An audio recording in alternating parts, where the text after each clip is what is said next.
of errands to run today. Let's get to it. Shop near where I live, so I'm gonna get some prints made for the GM screen. And I'm gonna do handouts of these cards.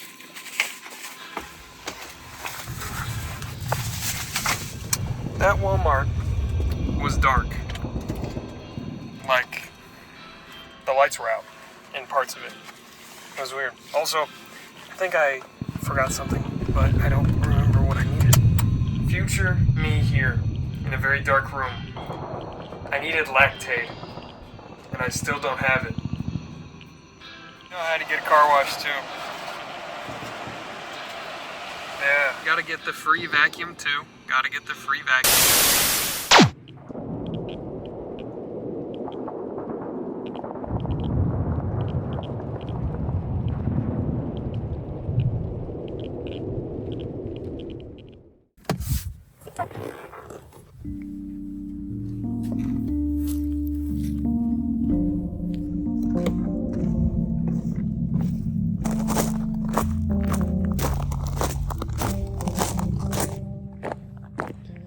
So, I come out here. Really, the whole purpose of getting out of the house is for me to think. I don't really like thinking when I'm just sitting around. When I'm out and about, thinking is easier.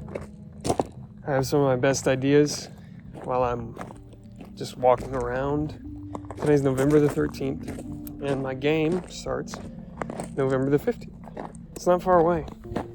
So I am, of course, using roughly like an adventure path or like a pre-written adventure. It's called The Winter of Adam. It just came out this past summer, and I got my hands on it, and I've read it a little bit. Not thoroughly. I've skimmed it, and it seems good. I do like aspects of it, but I'm going to adapt it for my own use. The main idea of my game kind of is that they are playing themselves just in a Fallout world. It's a little hard to explain the concept, but I think it makes pretty good sense once you think about it a little bit. Really, they just have to pretend like, you know, everything leading up to like the day before we start playing is their relationship with each other, and it was just in Fallout. Of course, they are going to be about 10 years older, because this one is set 10 years after the bombs fell, which would make it 2087. So I believe it's in September of 2087 is when we're starting. This is taking place in an area we live in, so I'm not going to share too much about that area. However, in the Fallout lore that is known, not much really takes place, so I've kind of got like an empty canvas. So I've got 5 players. These 5 players have all kind of chosen their background, and I've kind of worked it into where it can all kind of mesh together, and I think the introduction will come together well. I've got it pretty much done. There's a helicopter in the background. It's annoying. Found a place to sit down. Let's discuss a few things I've got written down here in my notebook. So, like I said just a second ago, 5 players.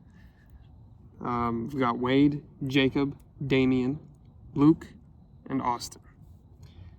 Wade is a super mutant, and he has referred to himself as Super Wade. Jacob is a ghoul. Damien is a wastelander. Luke is a vault dweller. And Austin is a Mr. Handy. You might be wondering, how are they going to play themselves if one of them is a Mr. Handy? And we kind of thought about that, because he wanted to do a Mr. Handy. He was like, what if I am just remote controlling it like an RCXD? And I was like, that sounds great. That works perfectly. Do that. Have at it. All you. Here's my background. So 10 years ago, the bombs fell. Jacob and Damien were together outside a town, which was completely leveled by the bombs. They survived, though the radiation altered Jacob, put him through the process of ghoulification, and they've been together for this whole time, trying to survive. Eventually decided to return to their home their homes before the war. So they went on this pilgrimage. Turns out, near their hometown, Wade, Luke, and Austin live in a vault. Vault 56. Wade and Luke are staff there. Austin's just a resident. This vault did have an experiment.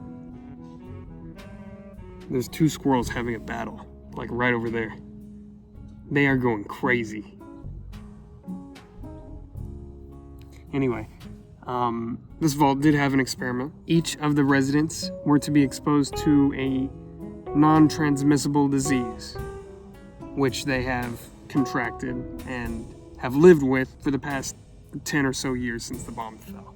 Unbeknownst to the staff, when there weren't enough residents to perform these experiments on, the staff was also exposed to these non-transmissible diseases. So we'll see what their diseases are in the next video. But for now, I know one of them. I didn't ask Wade, I told him that his disease was the FEV. Pretty much he was exposed to the FEV by the vault. Wade and Luke were scientists in the vault, and they were to study what these diseases did to the residents. This vault experiment was not known to Luke or Wade when they signed up to be on the staff, nor did they realize that they were the ones administering the diseases to the residents in vaccines. That's probably going to be one of the driving factors why they want to leave. Also, they hate the overseer. Austin, though just being a regular resident, was also given a disease, but he became a handyman in the vault and began building this robot, a Mr. Handy, that he decided, let's go out and explore the wasteland with this Mr. Handy, or at least get some scrap to bring it back in and use it. So he sends it out sometimes and gets scrap to bring back so he can continue working on the vault, doing maintenance on the vault, etc. But this time, at the beginning of the game, Jacob and Damien are on their way back to their hometown and happen to pass by Vault 56, which is on the railroad tracks. So they have rock faces either side of them, and off to the left they hear an alarm. They're probably scared, and then they see a Mr. Handy come out, and I think the Mr. Handy's gonna spot them. Maybe? I don't know. We'll see. They're gonna roleplay this out. So they'll either see the Mr. Handy, want to interact with it, want to hide from it, or the Mr. Handy will see them and interact with them. Something, they'll interact.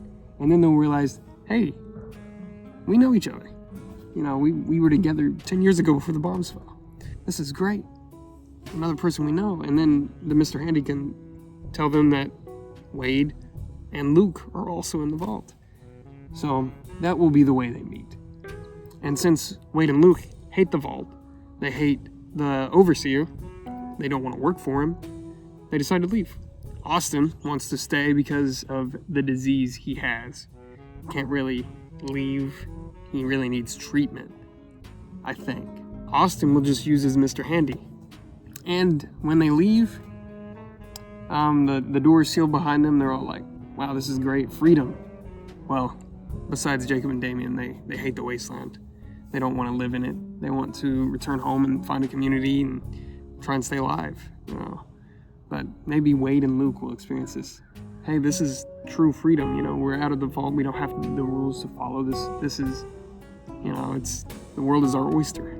Then as they travel further toward town, or what remains of the town, they'll see a tree off to their right. And in this tree, there will be a body hanging by a noose. There'll be radiation symbols on a burlap sack covering the body's head, and I think that will be a great way to open them, you know. Wade and Luke, welcome to the wasteland. This is what it's like out here. It's horrible. It's horrible. And just then, on the Pip-Boys, on everything, a radio going over all frequencies comes on with a song and surprises them, scares them a little bit. And then I think I'll have them be attacked by a pack of mole rats, just to keep things interesting at the end. Probably at the end of this session, I'll give them details on the town, which we'll refer to as downtown. So downtown is pretty much going to be the population center of the wasteland around here. So there'll be lots of people there, and I think I'm gonna have the people dislike the government that's in charge around there. I think that'll be a good way to keep things interesting. And also me, my character, known by all of them as AJ, will be in this town. So I get to roleplay myself in a game 10 years in the future. Well, 10 years in the future, not really, more like 60 something years. You get what I'm saying. The radio host is somebody that they know as well, so they'll be interested to come meet him. But yeah, that's what I've got so far. I think I'm in a good place. I'm gonna go work out now. Also, I just forgot, as I'm walking away, the whole tree thing, there'll probably be more stuff like that. I think I want it to allude to the overall background stuff that has happened. But I don't want to give them too much information on that just yet. So I'm going to keep the details relatively light, I think. Hey, thanks for sticking around and watching this entire video. I originally recorded this video back in the middle of November, but now it is January and it is snowing outside. So, oops. I sat on this video for a while and originally wanted to release it in December, but got sick. I should be back to posting stuff now, since I've recovered from my illness and I don't really have nearly as much school as I once did. My creativity comes in bursts anyways, so if I disappear for a month, it's not because I'm done, it's just because I'm taking a little break, and I'm sure it will happen more and more. But I still like to make stuff and post it on YouTube, especially for my friends to watch. And especially if I say that I'm going to do it. And I said that I was going to make this video, so dang it, I'm going to. The campaign I'm running comes in 3 acts. This video covered the introduction before Act 1, even. So the next video I release will probably be a lot longer and cover Act 1. And then I'll release one for Act 2 and Act 3.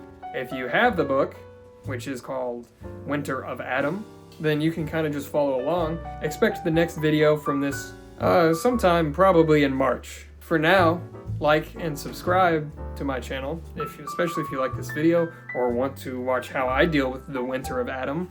Goodbye.